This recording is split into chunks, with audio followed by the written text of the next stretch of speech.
Menurut surat kabar lokal Liaoning, pada 25 Januari, pemandangan aneh tiga matahari muncul di Tieling, Provinsi Liaoning. Cuplikan di internet menunjukkan tiga titik terang muncul pada garis horizontal dengan matahari di tengah.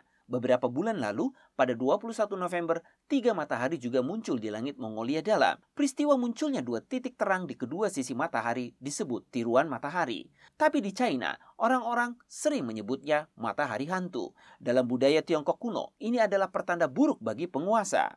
Orang dahulu percaya bahwa hantu matahari adalah pertanda buruk, meramalkan bahwa dunia akan berada dalam kekacauan. Fenomena astronomi ini juga disebutkan dalam tulisan China kuno. Li Chunfeng, seorang astronom terkenal dan penganut Tao di bawah dinasti Tang, meramalkan hal ini adalah tanda bahwa suatu negara akan jatuh ke dalam pertikaian politik. Jika dua matahari muncul secara bersamaan, apa yang disebut negara satelit akan merencanakan kudeta menggulingkan kerajaan tuan rumah. Mereka yang tidak memiliki prinsip moral harus mati.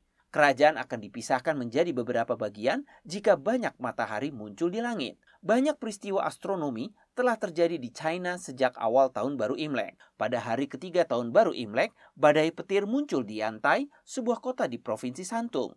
Dalam budaya tradisional China, fenomena guntur salju di bulan lunar Januari adalah pertanda nasib buruk.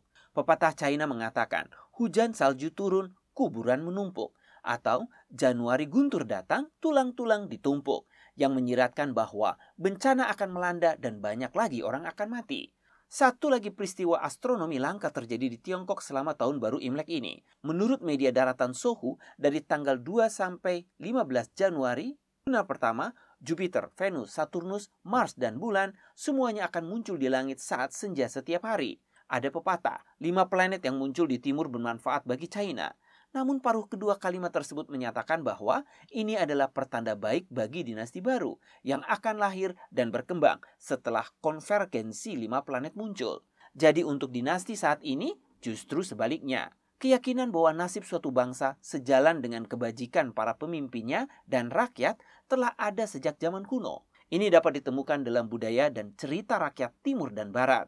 Beberapa bahkan mengatakan bahwa astronomi adalah bahasa Tuhan. Sebelum meluncurkan bencana surgawi ke dunia manusia, Sang Pencipta mengirimkan sinyal kepada kita agar kita bisa menebus dosa-dosa kita sebelum terlambat.